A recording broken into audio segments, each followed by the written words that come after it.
میرے مصطفیٰ کریم سید عالم صلی اللہ علیہ وسلم کے وصال ظاہری کے ایام قریب آئے تو حضور نے سرخ پٹی باندھی، تیز بخار ہے نبی کریم کو، 2 صحابہ سہارا دے کے مسجد میں لائے، نبی پاک علیہ السلام کو بظاہر سہارا دے کے لایا گیا۔ کریم رسول نے لوگوں کو جمع کیا، حضور آج کیا ہونے والا ہے، آج کیا کہا جائے گا، آج کس لیے میٹنگ بلائی ہے؟ نبی کریم کے کل صحابہ جب مسجد میں جمع ہوئے تو کھچا کھچ مسجد بھری ہے۔ وصال ظاہری سے چند یوم پہلے کی بات، نبی پاک نے فرمایا آج تمہیں کوئی جہاد کی ترغیب نہیں دینی، آج کوئی نیا پیغام نہیں دینا، آج تمہیں بتانا ہے کہ رب نے اپنے بندے کو اختیار دیا ہے، چاہے تو دنیا میں رہے، چاہے تو اس کی بارگاہ میں حاضر ہو جائے۔ اس عبد نے بارگاہ ربوبیت کی طرف لوٹنے کا ارادہ کر لیا ہے۔ حضرت صدیق اکبر رونے لگے تو صحابہ نے کہا تمہیں کیا ہوا؟ کہنے لگے سمجھ نہیں رہے، کسی کی بات نہیں کر رہے، نبی پاک تو اپنی بات فرما رہے ہیں، اس نے جانے کا ارادہ کر لیا۔ سنیے میرے بھائی، محبوب پاک نے فرمایا بھائی کسی شخص کو میری طرف سے کوئی تکلیف پہنچی ہو تو بدلہ لے سکتا ہے، بدلہ لے سکتا ہے، کسی کو تکلیف پہنچی ہو۔ صحابہ پھوٹ کے رونے لگے، محبوبہ کرم ہی کرم ہوا ہے، رحمت ہی رحمت آئی، آپ کے بارے میں گمان کرنے والا بھی دائرہ ایمان سے نکل جائے گا۔ حضور آپ کیا فرما رہے ہیں؟ فرمایا نہیں بھائی اٹھو۔ پیچھے سے جناب عکاشہ بن محصن اٹھے، ہاتھ کانپتے ہیں آگے بڑھے، کہنے لگے یا رسول اللہ، ایک جنگ کے موقع پر آپ نے درہ مارا تھا، ننگی پیٹھ پر صفیں سیدھی کراتے، بات دل میں رہ گئی ہے، میں نے بدلہ لینا ہے۔ نبی کریم نے فرمایا بلال دوڑ کے جاؤ، فاطمہ کے گھر درہ پڑا ہے، درہ لاؤ۔ سیدنا بلال حبشی کہتے میں گیا، دستک دی سیدہ طیبہ طاہرہ، حضرت فاطمہ فرمانے لگی بلال کیسے آئے ہو؟ اماں جی وہ درہ چاہیے تھا۔ سیدہ کو تشویش ہوئی، کہنے لگے بلال نہ تو جنگ پہ جانا ہے، نہ جہاد ہے، نہ کوئی ایسا موقع ہے، حضور کی تو طبیعت مبارک بظاہر بڑی علیل ہے، درہ کیا کریں گے؟ حضرت بلال عرض کرنے لگے اماں جی ایک صحابی بدلہ لینے لگے ہیں، صاحب طبقات نے جملے لکھے ہیں، کہتے ہیں بی بی صاحبہ نے درہ بھی دیا اور امام حسن حسین کو بھی باہر نکالا۔ فرمانے لگی عکاشہ سے کہنا 100 درے مارے، ان 2 شہزادوں کے جسم پر نبی پاک کے قریب نہ جائے، میں نے 2 بچے پیدا ہی اپنے محبوب پر قربان کرنے کے لیے کیے، ان کو لے جائے۔ حضرت بلال کہتے میں 2 شہزادے لے کے آیا، اور جب دروازے میں میں لے کے پہنچا تو نبی پاک نے دیکھا تو آنکھوں میں آنسو آ گئے، فرمایا ان کو بٹھا دو، مجھے پتا ہے فاطمہ نے کیا کہہ کے بھیجا ہے۔ حضرت سیدنا بلال فرماتے درہ میں نے جناب عکاشہ کو دیا، حضرت عکاشہ درہ لے کے آگے جو بڑھے تو حضرت ابوبکر صدیق نے ان کے پیروں پہ ہاتھ رکھا، فرمایا عکاشہ میری طرف آ یار، مجھے مار درے، نبی پاک کے قریب نہ جا۔ مصطفیٰ کریم نے فرمایا ابوبکر تو ہٹ جا، اسے آنے دے۔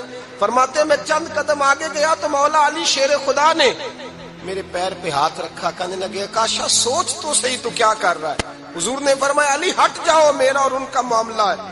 جناب عکاشہ آگے بڑھ رہے، نبی کریم نے فرمایا میں اپنی امت کو درس دینا چاہتا ہوں، خبردار خبردار زندگی میں تمہارے ہاتھ سے زبان سے کسی کو تکلیف نہ پہنچنے پائے، خبردار یاد رکھنا وہ معاشرے بگڑ جاتے ہیں، وہ معاشرے تباہ کر دیے جاتے ہیں جہاں ظلم ہوتا ہے، جہاں زیادتی ہوتی ہے، جہاں لوگوں کو ستایا جاتا ہے۔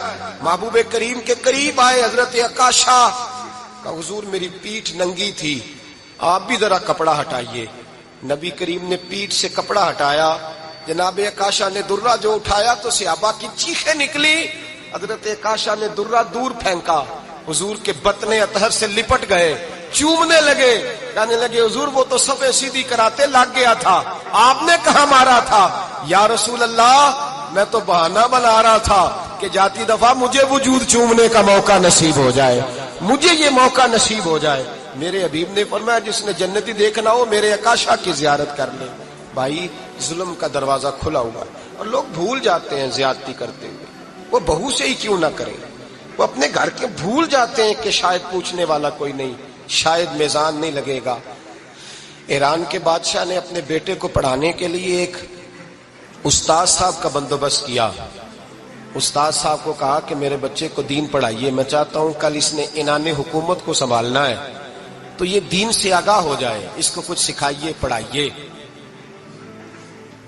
بہت نیک بزرگ بڑے درویش عالم پڑھانے لگے، اسباق مکمل ہو گئے، دین کے اسباق قرآن مجید پڑھایا، احادیث طیبہ کا درس دیا، اصول فقہ سے روشناس کرایا۔ جب بچے نے مکمل تعلیم حاصل کر لی اور آمین ہو گئی، دستار ہو گئی، فارغ ہو گئے، تو پھر ایک دن استاد صاحب نے کہا بیٹے کل تم نے ضرور آنا ہے، کچھ بات کرنی ہے۔ شہزادہ گیا ملنے استاد صاحب سے، استاد صاحب نے کنڈی لگا لی، ہاتھ میں درہ پکڑ لیا، مار مار کے پورے وجود کو زخمی کر دیا، کوئی غلطی نہیں، کوئی بات نہیں، مارا۔ اب بچہ آیا آ کے بادشاہ سلامت سے کہا کہ ابا جی سمجھ نہیں آئی، بڑا مارا ہے استاد۔ تو سیانے تھے نا بادشاہ، یہاں تو قاری صاحب روز کٹہرے میں کھڑے ہوتے ہیں، مولوی صاحب آپ نے میرے بچے کو کیوں مارا ہے؟ آپ 8,000 کے مولوی ہیں، میرا کئی کروڑ کا بچہ ہے، سویرے بدل لیں گے، خبردار آپ نے بچے کو ہاتھ لگایا، اپنی حیثیت میں رہے معاذ۔ جو قومیں استادوں کو کٹہروں میں کھڑا کرتی ہیں وہ ترقی نہیں کر پاتی، جو استادوں کو کٹہروں میں روز کھڑا کرتے ہیں۔ کہا ابا جی بڑا مارا ہے، تو والد بڑے سمجھدار تھے، کہنے لگے بیٹا استاد باپ ہوتا ہے، وہ زیادتی نہیں کرتا، کوئی بات ہوگی میں تیرے استاد کو کٹہرے میں نہیں بلاؤں گا۔ اماں سے بات کی، اماں کہنے لگی بیٹا میں تیرے باپ سے کیسے بات کروں، ڈرا تھا۔ وقت گزر گیا، 22 سال بیت گئے،